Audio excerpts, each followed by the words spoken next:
সমবেত সুনাগরিক ভদ্রমণ্ডলী এবং এই পুণ্যভূমি পবিত্র ভূমি ফলতার গণদেবতা জনতা জনার্দন, আপনাদের সকলকে পশ্চিমবঙ্গ সরকারের পক্ষ থেকে, রাষ্ট্রবাদী সরকারের পক্ষ থেকে এবং মুখ্যমন্ত্রী হিসেবে আমার পক্ষ থেকে আন্তরিক ধন্যবাদ এবং কৃতজ্ঞতা জানাই। প্রবল দাবদাহের মধ্যে এই দুপুরবেলা আপনারা এত গরমের মধ্যে ঘর্মাক্ত পরিবেশে এখানে আমাদের কর্মসূচি সভাস্থল কানায় কানায় ভরিয়ে দিয়েছেন। আমাদের এই ব্যবস্থাপনা গোটা রাজ্য জুড়ে আমাদের জনকল্যাণ শিবির হচ্ছে। মাননীয় প্রধানমন্ত্রী নরেন্দ্র মোদীজি, যিনি দেশের প্রধানমন্ত্রী হিসেবে সর্বকালীন রেকর্ড করেছেন 12 বছরের অধিক সময়, তাকে সামনে রেখে পশ্চিমবঙ্গের নবগঠিত সরকার, আপনাদের সরকার, জনগণের সরকার, যে সরকার মনে করে রাষ্ট্র সর্বোপরি, নেশন ফার্স্ট, সেই সরকারের পক্ষ থেকে 15, 16, 17 জনকল্যাণ শিবির আয়োজিত হয়েছে। আপনারা এই শিবিরে সমবেত হয়েছেন। আমি আরেকবার ধন্যবাদ জানিয়ে আয়োজক ব্যবস্থাপক, দক্ষিণ 24 পরগনার তরুণ জেলা শাসক IAS অভিষেক তেওয়ারি সহ তার সমগ্র টিমকে, তারা এত অল্প সময়ের মধ্যে এই ব্যবস্থাপনা করার জন্য তাদের প্রতি আমি ধন্যবাদ এবং কৃতজ্ঞতা জ্ঞাপন করি। মঞ্চে উপবিষ্ট আছেন মন্ত্রিসভায় আমার সাথী রাজ্যমন্ত্রী এবং কাকদ্বীপ থেকে নির্বাচিত মাননীয় বিধায়ক সম্মানীয় দীপঙ্কর জানা মহোদয়। আমাদের মধ্যে আছেন যাকে আপনারা লক্ষাধিক ভোটে কিছুদিন আগে জিতিয়েছেন, ফলতার জনপ্রিয় বিধায়ক, তরুণ নেতা, অ্যাডভোকেট দেবাংশু পান্ডা মহোদয়। গোসাবার বিধায়ক ভাতৃপ্রতিম বিকর্ণ নস্কর, সাগরের বিধায়ক মাননীয় সুমন্ত মণ্ডল এবং ডায়মন্ড হারবারের বিধায়ক পান্নালাল হালদার মহোদয় মঞ্চে আছেন। আছেন এই রাজ্যের ডিজিপি মহোদয়, সিনিয়র IPS, যার নেতৃত্বে অবাধ এবং গণতান্ত্রিক সুরক্ষিত নির্বাচন হয়েছে, মাননীয় সিদ্ধিনাথ গুপ্তাজি। আমাদের মধ্যে উপবিষ্ট আছেন আমাদের ভূমি সংস্কার দপ্তরের প্রিন্সিপাল সেক্রেটারি সুরেন্দ্র গুপ্তাজি। আমাদের মধ্যে উপবিষ্ট রয়েছেন ADG রাজেশ সিনহাজি। আমাদের মধ্যে উপবিষ্ট আছেন এই এলাকার IG, আমাদের এই জেলার নতুন SP চন্দ্রশেখর বর্ধন সহ আমাদের সাধারণ প্রশাসন, পুলিশ প্রশাসনের সমস্ত ব্যক্তিবর্গ। উপবিষ্ট আছেন সমাজসেবিকা শ্রীমতী সোমা ঘোষ, প্রাক্তন বিধায়ক দীপক হালদার এবং আরও সাথীবৃন্দ। সকলকে আমি যথাযথ সম্মান এবং অভিনন্দন জানাই। আপনারা জানেন এই শিবির থেকে 54টি ভারত সরকার এবং রাজ্য সরকারের যে স্কিম রয়েছে, সেই স্কিমে নাম নথিভুক্তকরণ করা এবং ফর্ম ফিল আপের মধ্য দিয়ে পোর্টালে আপলোড করার মধ্য দিয়ে আপনারা যাতে প্রত্যেকটি স্কিম পান তার ব্যবস্থা আমরা করেছি। আমরা এই শিবিরে যেহেতু অঞ্চলে অঞ্চলে করতে পারা যায়নি সময়ের অভাবে, তাই মানুষের লম্বা লম্বা লাইন পড়েছে এই শিবিরে। মানুষ এই সরকারের উপরে আস্থা রাখছেন, ভরসা রাখছেন।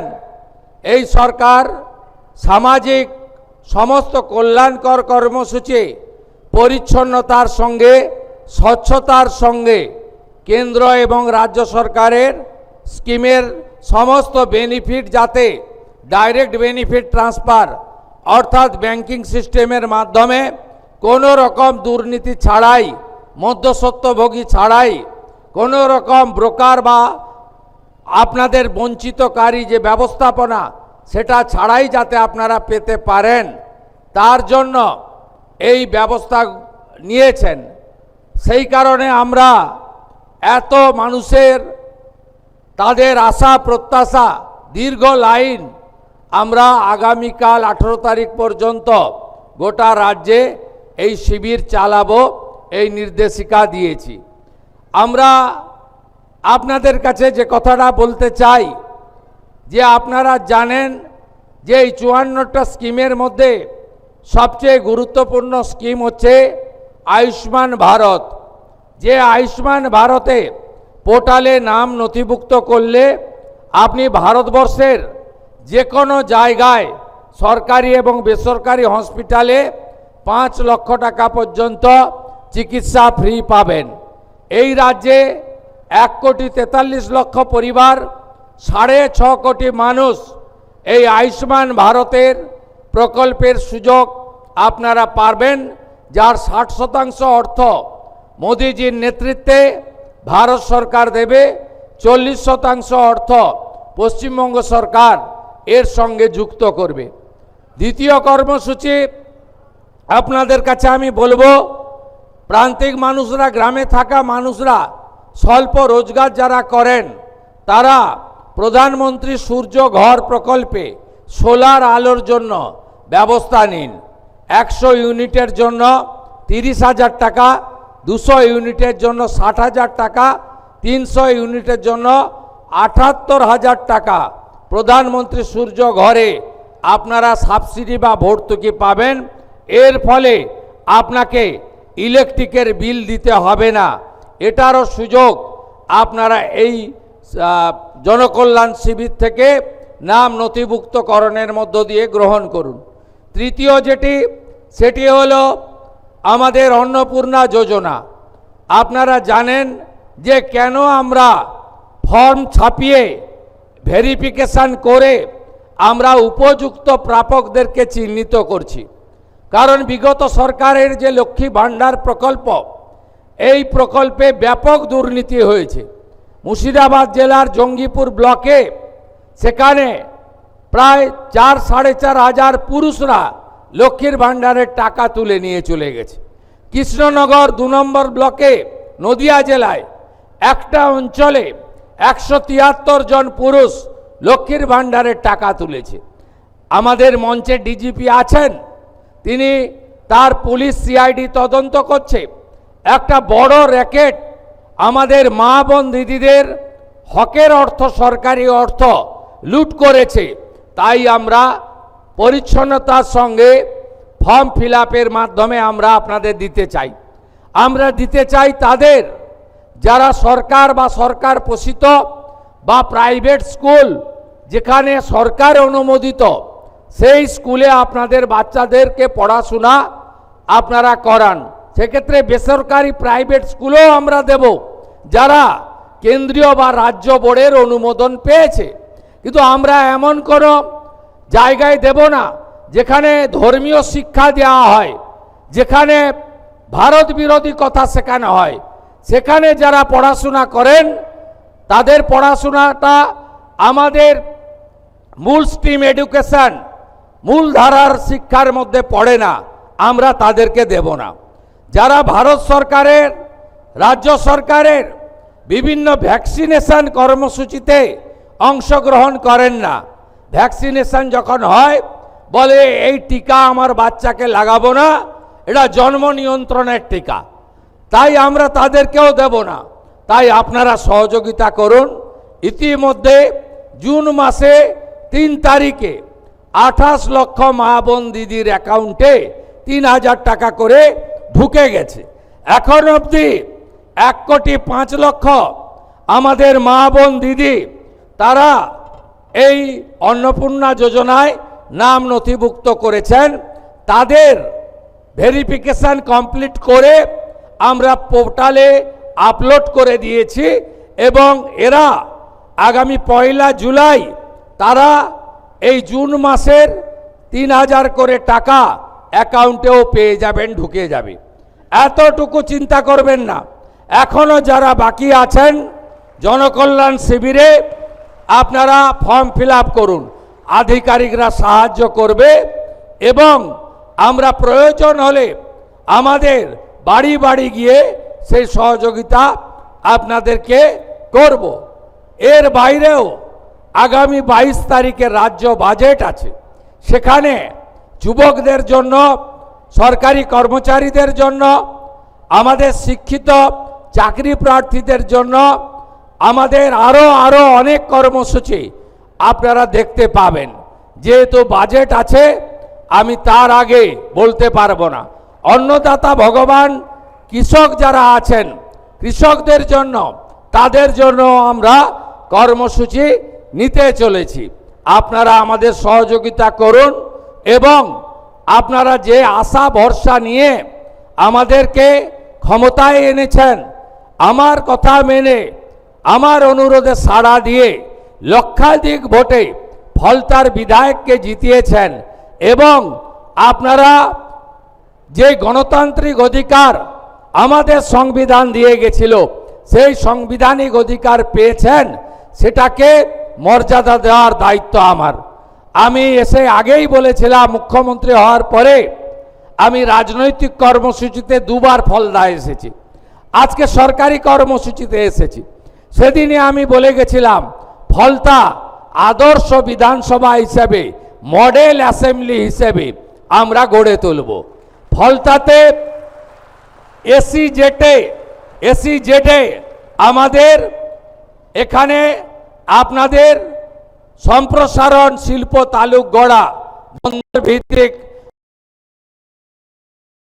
এর বাইরে ফলতা গ্রামীণ হসপিটাল, তাকে 100 বেডে উন্নীতকরণ করার সিদ্ধান্ত হয়েছে। প্রয়োজনীয় ডাক্তার, প্রধানমন্ত্রী জনঔষধি কেন্দ্র এবং আধুনিক চিকিৎসা সামগ্রী ফলতা হসপিটাল থেকে ফলতার গণদেবতা জনতা জনার্দন পাবেন। ফলতার বিডিও মহোদয় রয়েছেন, ডায়মন্ড হারবারের এসডিও রয়েছেন, তারা অবিলম্বে জায়গা চিহ্নিত করে ডিপিআর বানিয়ে জেলা শাসকের মাধ্যমে আমাদের সচিবালয়ে পাঠাবেন। ফলতাতে আমরা একটি মহিলা কলেজ এবং একটি ফায়ার ব্রিগেড স্টেশন এখানে অনুমোদন দিচ্ছি। এর বাইরেও আমরা ফলতা থানাকে শক্তিশালী করা এবং ফলতা থানায় মহিলাদের জন্য আলাদা হেল্প ডেস্ক তৈরি করে এখানে আরও মহিলা অফিসারদেরকে আমরা নিয়োগ করব এবং পরিষ্কারভাবে বলে যাই, আইন হাতে তুলে নেবেন না। এ সরকার ছাড়বে না, এ সরকার কাউকে ছাড়বে না। আমি যখন এই কল্যাণ শিবিরে একজন বোনকে পরিষেবা দিচ্ছিলাম, তিনি আমাকে বলছিলেন, চোখের জল ফেলতে ফেলতে একটু আগেই, ডিজিপি সাক্ষী বলছেন, আমার মাথার সিঁদুর আপনারা রক্ষা করে দিয়েছেন। এই যে কথা স্বাধীন দেশে আমাদের শুনে কষ্ট হয়, আমি আপনাদের কথা দিয়ে গেলাম, ফলতায় আইনের শাসন প্রতিষ্ঠা হয়েছে। এখানে শাসকের আইন চলবে না।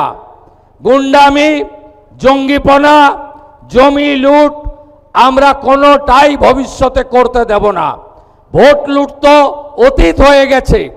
আপনারা নিশ্চিন্ত থাকুন, যত বড় মাফিয়া ডন হোক না কেন, তাকে সবক শেখানোর কাজ ভারতীয় জনতা পার্টি পরিচালিত রাজ্যের সরকার করবে। আমি টিভিতে দেখছিলাম, উত্তরবঙ্গে ছিলাম, কার্শিয়াঙ্গে পাহাড়ে, এখানে কিছু লোক একজন মাফিয়া স্ত্রীর নেতৃত্বে পুলিশ এবং প্যারামিলিটারিকে আক্রমণ করতে গেছিল। আমি এখানে এসপি সাহেব আছেন, আমি বলে গেলাম, ভিডিওতে যতগুলোকে ছবিতে দেখা গেছে, কেউ যেন বাড়িতে না থাকে, তাদেরকে আইনের আওতায় আনতে হবে এবং ভারতীয় ন্যায় সংহিতার অন্তর্গত রাষ্ট্রবিরোধী কার্যকলাপের যে ধারা আছে, আমি পুলিশ মন্ত্রী হিসেবে আপনাকে নির্দেশ দিচ্ছি, সেই ধারাতে এমন শিক্ষা দিন যাতে কোনোদিন কোনো পুলিশ সরকারি কর্মচারী, প্যারামিলিটারি যারা এসেছেন আমাদের সাহায্য করতে, তাদেরকে কেউ আক্রমণ করার সাহস না রাখে।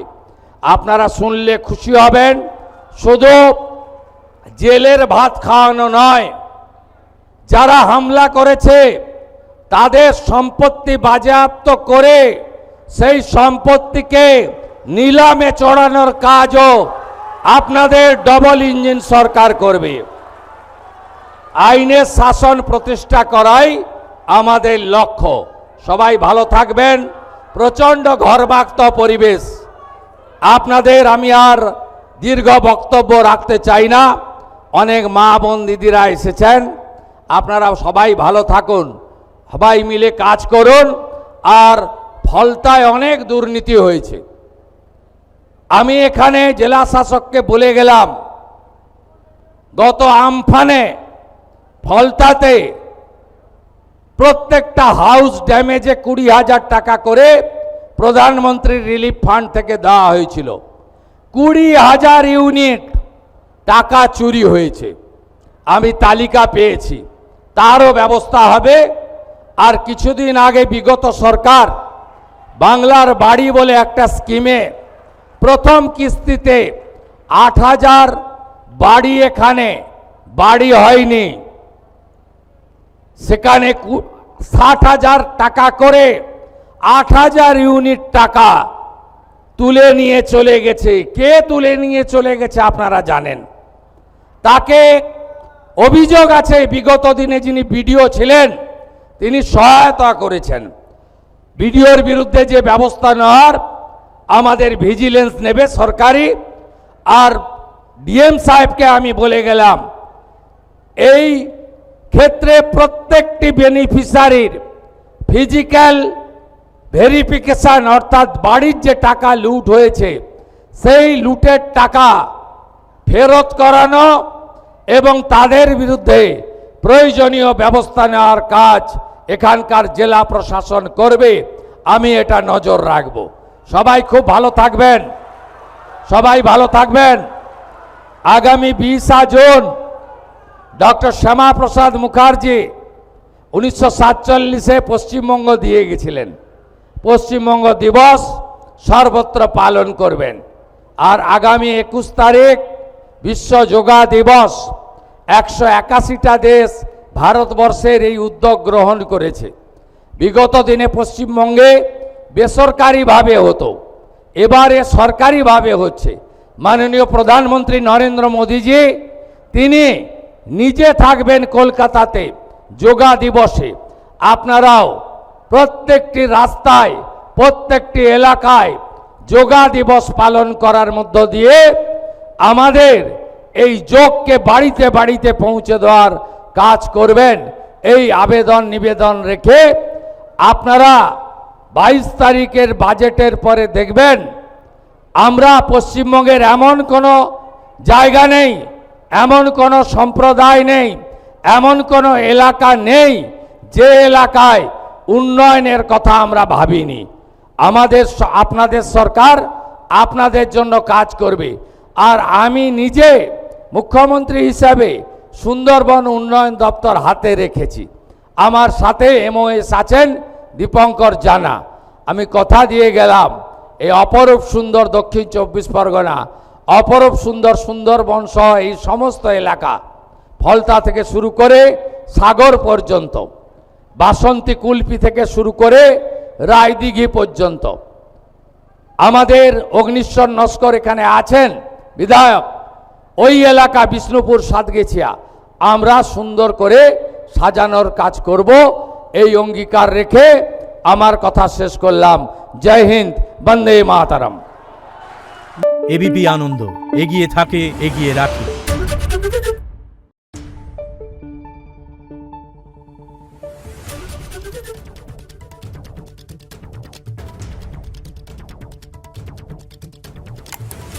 Thank you.